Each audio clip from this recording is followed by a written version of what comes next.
দেশ আগে। ভারতের পতাকায় যে পা দিয়েছে, খাওয়ার বন্ধ কেন? অনেক কিছু বন্ধ করে, খাওয়ার বন্ধ কেন? অনেক কিছু করবে। দেশ আগে। মুখ্যমন্ত্রী দেশের মর্ম বোঝেন না বলে এই ধরনের কথা। আমার বাড়ির বিপিন অধিকারী স্বাধীনতা আন্দোলনে 8 বছর জেলে ছিল। এই মুখ্যমন্ত্রী কোন পারিবারিক পাবেন না যিনি স্বাধীনতা আন্দোলনে গেছেন। উনি তার ফিলিং পাবেন কি করে? আমার মা বরিশাল থেকে এসছে 60 সালে, ওনার ফিলিং থাকবে কেন? আমার ফিলিং আছে। আমি অত্যাচার জানি।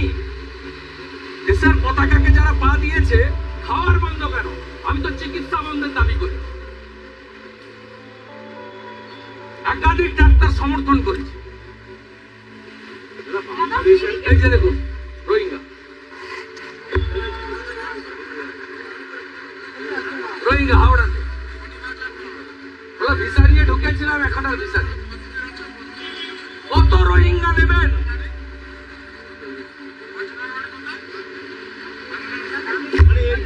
কত রোহিঙ্গা নেবেন? কত রোহিঙ্গা নেবেন? এই যে রোহিঙ্গা 1 বছর ধরে আগে এসছে, ভিসাও নেই, কিছু নেই। এই চোর তৃণমূলের ভোটার লিস্টে নাম তুলে, তৃণমূলের 2,75,00,000-এর মধ্যে 2 কোটি মুসলমান, আর আমাদের 2,33,27,000-এ সব হিন্দু আর জনজাতিদের। বাংলাদেশের অস্থির পরিস্থিতি সামাল দিতে কেন্দ্রীয় সরকারের দায়িত্বের কথা মনে করেছেন কালকে মুখ্যমন্ত্রী। কি বলবেন আপনার?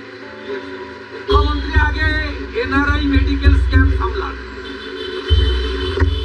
এনআরআই মেডিকেল স্ক্যাম 600 কোটি টাকায় 17 সাল থেকে মেডিকেলের কোটা বিক্রি হয়েছে। আজকে ইডি 20 জায়গায় রেড করেছে। এটা আগে সামলান মুখ্যমন্ত্রী। তারপরে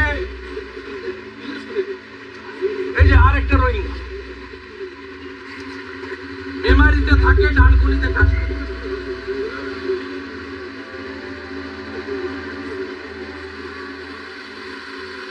আমরা সব স্টোর করছি, এনআইএ কে দেব। আমার গুতাতে এবং সনাতনীদের গর্জনে 1 লক্ষ অবৈধ বাংলাদেশি, বৈধ বাংলাদেশি পালিয়েছে।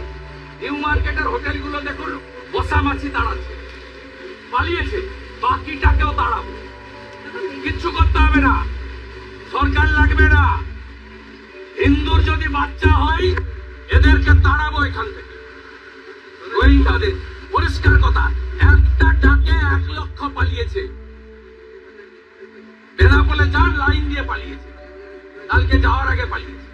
নিউ মার্কেটের হোটেলে যান, একটাও নেই, মশামাছি দাঁড়াচ্ছে। শ্যামলী পরিবহনে যান, একটা সিটে লোক নেই। 50টা হিন্দু সংগঠন আগামী পরশু বেলা 2টায় রানী রাসমণিতে জমায়েত ডাকছে। সাধু সন্ত সমাজ পশ্চিম বাংলার হিন্দুদের 2টোর সময় ধ্বজ আর জাতীয় পতাকা নিয়ে রানী রাসমণিতে আসার আবেদন করব।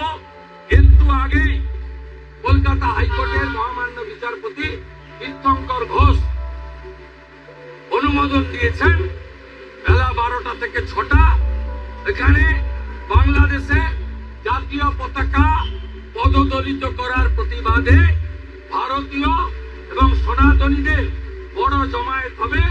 ওই দিন থেকে আবার ঘোষণা করব কবে পেঁয়াজ আলু বন্ধ করব।